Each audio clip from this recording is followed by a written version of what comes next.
News Station.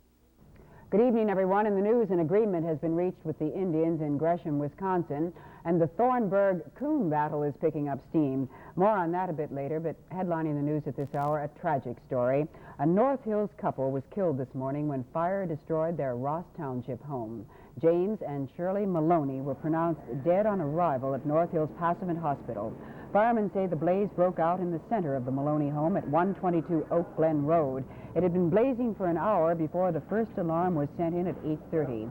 The Maloneys apparently were trapped in their bedroom. James Maloney, 44, tried to break open the window with a chair, but both he and his 37-year-old wife apparently were too weak to escape. Well, my little brother, he woke up this morning and there was smoke coming from all parts of the house, and he in turn told my dad, and he went and called up Mr. Myers, a neighbor, and he ran over checking all the windows and screaming and banging at the doors. And then it's really started to catch on fire. When the fire department came, there was fire from all parts. And they broke the window, and there was really a lot of fire. And then about 10 minutes later, when it was cooled down, they brought the two bodies out. The lady was dead, and the man was breathing then. And that's about it. I understand there were two fatalities. What happened? Did the people get trapped in the house, or? Yes, we found them in the back bedroom where they tried to get out through the window. Firemen say that tragedy might have been prevented had the Maloneys used a simple smoke detector in their home. Meanwhile, 9 persons were killed today in Denver City, Texas. All 9 were overcome by gas fumes leaking from an oil well site. One of the victims was an oil company employee sent to investigate the leak. Here's more on the story. The gas started leaking before dawn, enveloping the J.C. Patton house and the Tom Merrill home next door. The smell woke Mrs. Patton, prompting her to call the Denver City Police and sound a warning. The Atlantic Richfield Oil Company, which owns the well, was notified and immediately sent a night rider to investigate. He drove into the gas cloud and died there, still in his truck. The Pattons were holding a family reunion and had... Is the beat of your heart. Give to the Heart Fund. Sound advice from the American Heart Association. This is Channel 11 Pittsburgh, the news station. Good evening, everyone. In the news tonight, Pan Am Airlines expects to reap some of the money harvest from oil-rich Iran. We'll check details on that story in a minute, but first, let's bring you up to date on Henry. Secretary of State Henry Kissinger is wrapping up his latest round of diplomatic talks with discussions in Geneva with Soviet Foreign Minister Gromyko. Now, the two men are discussing the volatile Middle East and Cyprus situations. Kissinger arrived in Geneva following talks with West German officials, which in turn follow talks in 5 Mideast countries.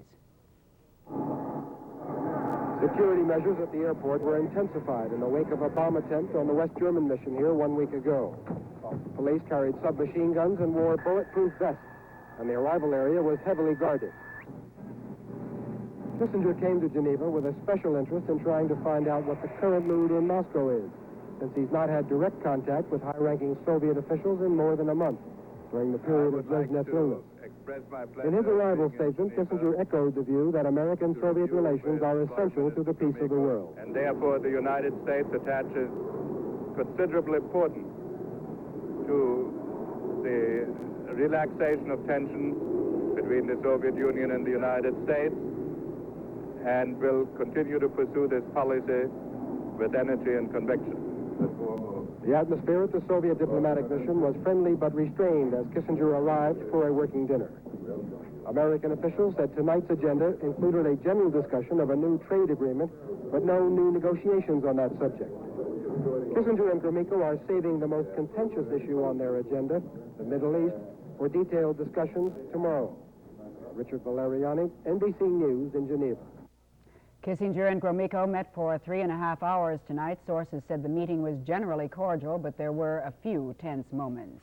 Meanwhile, Israeli government sources say Israel is trying to make it easier for Egypt to accept the wording of an agreement to refrain from war.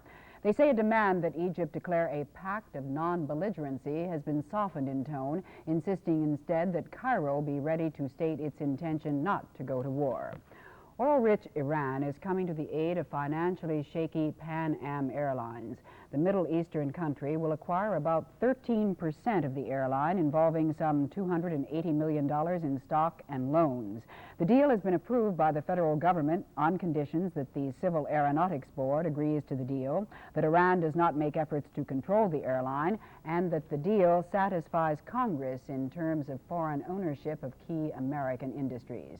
Pan Am Airlines lost $81 million on its operations during 1974.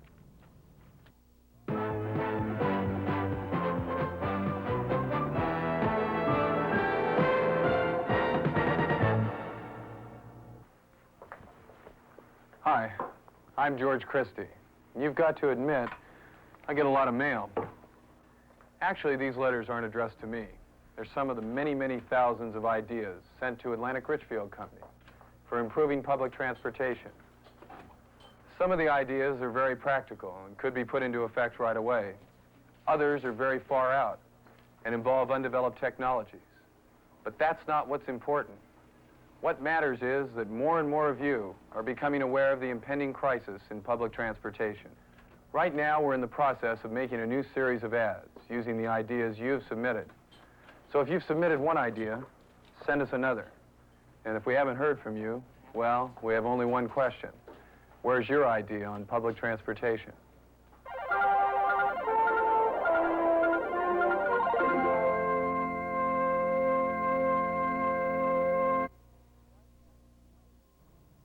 "23-year-old Dwight Owen of North Huntington has been charged in the stabbing death of an 18-year-old North Huntington youth. Daniel Truxell was dead on arrival at Montour Hospital last night. Police say the stabbing occurred at a White Oak motel. Owen is being held in the county jail in lieu of $100,000 bond. Well, one man is dead following a two-car collision that occurred in Braddock early this morning. The victim has been identified as 35-year-old Frederick Henderson of Grant Street in Braddock. The driver of the other car, 40-year-old Floyd Quick of 3rd Street, also in Braddock, has been charged with involuntary manslaughter. Quick was freed on nominal bond pending a preliminary hearing scheduled for next Friday. The accident took place at the corner of 6th Street and Talbot Avenue. Westmoreland County Commissioner Dorothy Shope was granted a change of venue for her trial in that involuntary manslaughter trial. The Pennsylvania Supreme Court moved the site of the trial to Erie. Mrs. Shope had requested the change of venue on the grounds that she would not receive a fair trial in her home area. She's been charged in connection with the death of a young motorcyclist in a four-vehicle collision last summer near Greensburg. Well, there is still another chapter in the battle over the East Street Expressway. Some 200 residents of the East Street Valley and the Slopes area met today at St. Boniface Church. They decided to file a class action suit against the State Department of Transportation. Jack Etzel talked with attorney Raymond Baum, who's representing the residents, and he asked him about the purpose of the legal action. We require the state of Pennsylvania, the Department of Transportation, to compensate these people for the loss of their property. Now, who's going to pay for this legal action, Mr. Baum? The citizens would have to pay for the legal action, the people that have been taken. Will it take a lot of money? We're estimating $2,000 to $2,500. Are you interested at this point in any way blocking the state from this project, blocking the project itself? The Heart is not interested in blocking the project. They're interested in moving the project forward as quickly as possible. Baum said it could take from 6 months to 3 years to get that case through the courts. Well, Governor Schaap is taking a long, hard look at his campaign promise not to raise taxes because of a sudden jump in applicants for state general assistance welfare. The money being given to these new welfare recipients is draining state money from other projects. If money is going to be restored to those projects, higher taxes just might be necessary. Well, that three-letter word is lifting, Ken, according to very reliable sources in our newsroom. We have a weather bulletin. You can now see the city from right up here on top of 12 Mile Hill. It was bad out there earlier, though. It sure was. And we're not through with it, though. It has thinned out a little bit. We've developed a bit of a breeze running up around 8 to 10 miles an hour, and a little bit of a breeze will help clear things out. But we'll have fog, especially pockets of it in the valleys. It will be wet and miserable for a couple more days, I'm afraid. There's not enough rain, drizzle, or anything else in the air to show on radar, so let's go back into the books and see what was the warmest. Look at that reading, a 76-degree temperature on this day in the 1800s, and in 1963, not that long ago, we were 7 below zero on this date. We made it to 45 today, and our overnight low was 38. There's the amount of precipitation we have. About an inch of snow at the airport and a trace officially downtown. How did things look outside today when our film crew was busy? There's how they looked as much as you could see. It was wet and dreary and drizzly and foggy and, well, it just wasn't the best kind of day, I suppose. Could have been worse. It could have been snowing, I suppose. 40 degrees is our present temperature. Relative humidity is at 83%. The barometer is rising, and wind is from the northeast at 8 miles an hour. Well, how does it look on our big map when we draw it out here, and why aren't the skies going to clear up for a couple of days? It may start to sound like a familiar story, but there are several low-pressure areas out here, and each one in its turn will throw a fresh surge of moisture and clouds and drizzle and mist over us. So even though we may try to clear a little and things may improve slightly over the next couple of days, they'll go right back downhill. About the only blessing will be the fact that we'll stay on the mild side for a while. Now, we mustn't confuse our weather, which we call miserable, with the bad stuff. Down in Louisiana for a while, let me draw it that way. A series of tornadoes, Minette and Innis, both reported buildings damaged and personal injuries down in that area from a string of tornadoes. They had some rather heavy thunderstorms. For some reason, a thunderstorm symbol looks like an R with a point on the end of it. They had some rather heavy thunderstorms in northern Florida and down in Georgia area with a lot of strong winds and some hail and a lot of rain. And if you go out through here, you start running into snow. How much snow? Well, parts of Kansas reported over a foot of snow came down today. Maybe our drizzle and mess wasn't so bad after all. Butte, Montana, if you like cold air, reported 21 below zero for an overnight low. Fort Myers, Florida, came in with a reading of 87. That's Miami reporting 71 degrees right now. Around this area, Cleveland's at 32. Here's Youngstown. Wheeling, Morgantown is at 42. We're at 40 right now. 41, 39, 37 in Phillipsburg, Bradford, Erie. Now, the drizzle may turn to freezing rain if you go a little bit farther north of the city, up into the hills, way up around Erie, for example. So maybe we are doing quite well. The air was unacceptable around the area. 93 in Liberty Borough was too high, and the lowest was 54 in Hazelwood, 2, and that is also unacceptable today and tomorrow. Tomorrow will be generally wet with periods of rain or drizzle, light rain. Tuesday, we'll still be looking at the drizzle. It'll still be mild, however. Wednesday, cloudy and maybe clear, maybe cooling off a little bit by Wednesday night. And then Thursday, we'll be looking for the skies to clear a bit. Friday doesn't look too bad on the long-range charts. We might see a little bit of sunshine by that time in the week. Has to be out there somewhere. So more fog, more light rain, more drizzle, with our lowest temperature down just about where we are now, a low about 37. Tomorrow, occasional periods of rain, a high temperature in the mid-40s. Sounds pretty nice to me, about 46. Tomorrow night, some more drizzle around the area with a low about 38. I've said it before, and if you don't have to shovel it or slide around in it, I can live with it, no matter what. What about the rest of us? Oh, you can live with it. You're stuck with it, no matter. You prefer snow on the hill? At least there was nothing marginal about today. It wasn't sort of bad. It was just plain miserable. Well, back in the news, the Philadelphia office of the Internal Revenue Service has denied charges that it has not been as thorough in checking alleged corruption among its employees as it might have been. The Washington-based Capitol Hill News Service charged the IRS failed to act on reports that its employees were guilty of falsifying records, of bribery, and of suppression of investigations. The information on which those charges were made allegedly comes from former IRS inspectors. A Senate subcommittee says Congress should make it a criminal offense for anyone in government except the FBI to be involved in wiretapping for military or national security purposes. The recommendation is contained in a subcommittee report issued today by Senators Edmund Muskie and Edward Kennedy. We'll be back with more late news right after this time out.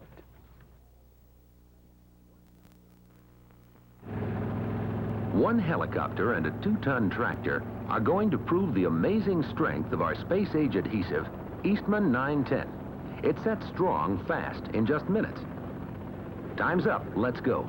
Eastman 910 really holds it all together. In fact, as little as 1 drop holds up to 5,000 pounds. Imagine what it can do for those odd jobs around the house. Big or little. Eastman 910, now available in tubes at local stores. Want to save about $150 a year with 1 day's work? Insulate your attic yourself with fiberglass 6 inches thick. You'll save $150 a year in fuel with an average attic right here in Pittsburgh. Owens Corning Fiberglass. at your building supply dealers, or call an insulation contractor. Spend a day in your attic. Save $150 a year. Already have some insulation? Increase it to 6 inches. You'll save too. Political conservatives today wrapped up 4 days of meetings in Washington. Many of the conservatives are not happy with the two present national political parties, so they are looking into the possibility of creating a third. We have a report. These dedicated Reagan followers hope most passionately that he would go with the drift of this conference in favor of a third party. Instead, Reagan called for conservatives to take over the Republican Party structure, to force out moderates, and to require candidates, including President Ford, to agree to support conservative principles. Our people look for a cause to believe in. Is a third party the need, or is a new and revitalized second party raising a banner of no pale pastels, but bold colors which make it unmistakably clear where we stand on all the issues that trouble our people? It is time to reassert those principles, that banner, and to raise it to full view. And if there are those who cannot subscribe to that banner or follow it, then let them go their way.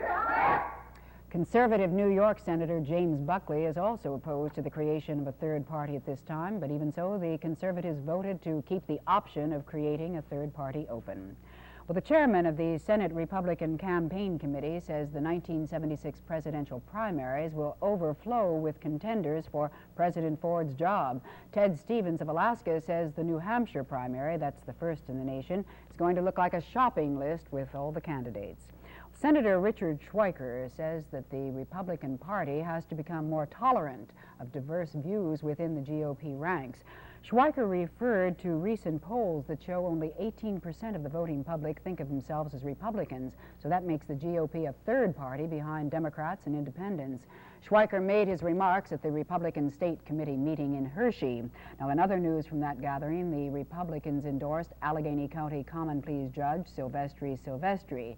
He will oppose a Philadelphia judge in the race for a seat on the state Superior Court. And Elsie Hillman of Pittsburgh was named by the GOP as a representative to the National Republican Committee.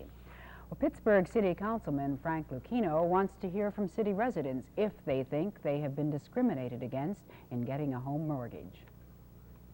What we're finding is that there are a great many people who want to get home mortgages, and the bank either won't make a loan to the persons because of the location of the city where the house is, or because the amount of money that the person wants is too little.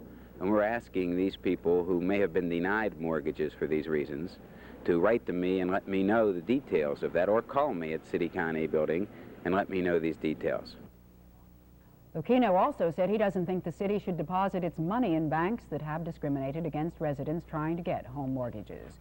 Well, in sports, the Pens skated against the New York Islanders at the arena tonight, and here's Dee Thompson to tell us just how well they skated. I think we're going to have Stanley Cup fever pretty soon, Well, Ellie. well. The Pittsburgh Penguins ran their home unbeaten string to 18 games tonight with a 3-2 win over the New York Islanders at the Civic Arena. Defenseman Ron Stackhouse scored a goal and an assist as the Pens avenged their only defeat in the last 8 games, and that was to the Islanders 2-1 last Tuesday. The other Penn goals tonight were by Chuck Arneson on a power play and Sil Apps. Attendance is really looking up for the Pens. Tonight's game was a sellout with 13,404 on hand. So if you want a ticket for Wednesday night's game with the Los Angeles Kings, you'd better go down to the Civic Arena ticket office tomorrow. In other NHL action this afternoon, the Philadelphia Flyers and the Boston Bruins displayed the same frenzy they supplied in the Stanley Cup last year, and the Flyers came out on top 4-3. Elsewhere, Minnesota whipped California 8-4. Toronto and the New York Rangers battled to a 5-5 tie. Washington blanked Kansas City 3-0. St. Louis and Buffalo tied 4-4. The Sabres have now clinched a playoff spot, and Montreal is leading Chicago 3-2 in the second period. The Duquesne Dukes strengthened their bid for a postseason playoff spot this afternoon with a 66-64 win over DePaul at the Civic Arena. The win boosted the Dukes' record to 13-7, second best in the ECAC Southern Division. Kip McLean was high for the Dukes with 16 points, Norm Nixon had 15, and Oscar Jackson 14. Jimmy Connors survived a major scare from 20-year-old Vitas Gerulaitis today and became the second player in history to win 3 straight U.S. National Indoor Tennis Championships. How did the outstanding young member of the Pittsburgh Triangle scare Connors? Dick Schaap has the details. Connors is generally considered the finest tennis player in the world, but today he had his hands full with a little-known 20-year-old Vitas Gerulaitis from Howard Beach, New York, playing in the New York court. Gerulaitis won the first set from Connors 7-5 in the finals of the U.S. Indoor Open Championships. And then right here in the first game of the second set, Gerulaitis broke Connors' service and took a 1-0 lead. Gerulaitis was ahead 5-4 and serving when Connors suddenly turned the match around. The score was 15-all in the 10th game second set when Connors let this Gerulaitis shot go out. Shaken, seeing his lead slip away from him, Gerulaitis then faulted. Then he double faulted. Given that little gift, Connors promptly broke Gerulaitis' service and went on to win 9 straight games, then to win the match 5-7, 7-5, 6-1, 3-6, 6-love. Connors became the first man in more than half a century to win the indoor title 3 years in a row. Dick Schaap, NBC News. The first sudden death playoff of the PGA Tour this year was played this afternoon and this evening in the Andy Williams San Diego Open, and J.C. Snead emerged the winner. He birdied the 4th hole to grab the $34,000 first prize from Ray Floyd and Bobby Nichols. All three were tied at 9 under 279 after 72 holes of regulation play. Hotshot Johnny Miller had a bad week. He was 7 shots back at 286, but a local golfer was right in there with Miller. Jim Masario's 286 was good enough for $2,380. Benny Parsons won the $41,000 first prize in the Daytona 500 today. Tom Gill of McKeesport finished 23rd and took home $2,125. And Joe Mihalik of Pittsburgh was 33rd. He won $1,700.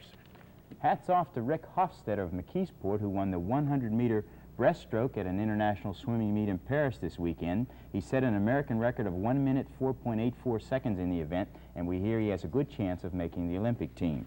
And here's an item that may interest Pittsburgh football fans. The new Tampa entry in the NFL will be called the Buccaneers. That may be ironic, but we'll have to think about that. We understand there's some Pittsburgh money behind the team, Ellie, and can you imagine a football team called Buccaneers, Bucks? How sweet it is. I think you're a mind reader. Well, if you're a coffee drinker, you might want to start acquiring a taste for tea. The world's coffee-producing countries today agreed to continue keeping almost 1/3 of their beans off the market in order to drive up prices. The president of the Coffee Producers Association wouldn't say how much they want those prices to go up, but he said a new world coffee price agreement will be negotiated in the next month. The coffee growers began holding back their beans last October. So far, it hasn't had much effect on prices. We'll check more late developments and have a report on women making news right after these messages. I do. Billy Bird, as you well know, you are on trial for your life. A life hanging in the balance by the beat of your heart. Isn't that a fact, Bill? Yes. But isn't it a fact, Bill? Is made into law. Feminists are hopeful that other states will also support the Equal Rights Amendment.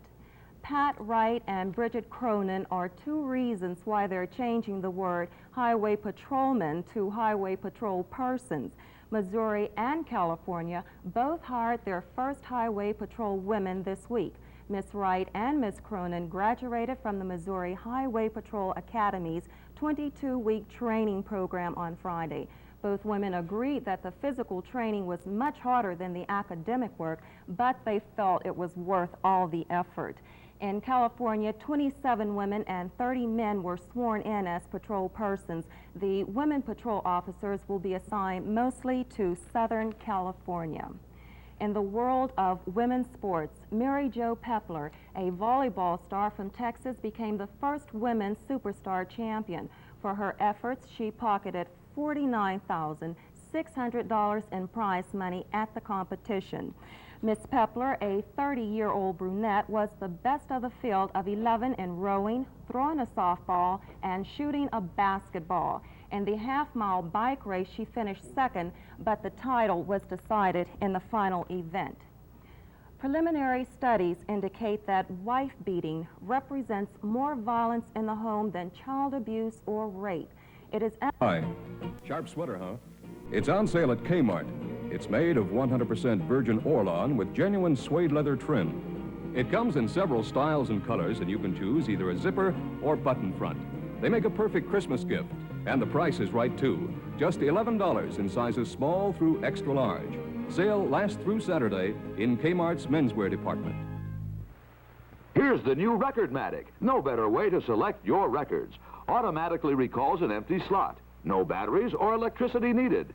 Recordmatic puts 25 of your favorite albums at your fingertips, up to 75 45s. A must for all record owners. Get the new Recordmatic now, just $3.99 at the following stores. At Troutman's department stores and grand stores, also available at thrift drug stores, a great gift idea. Well, it seems the vice president wants to be home for Christmas. Congress has debated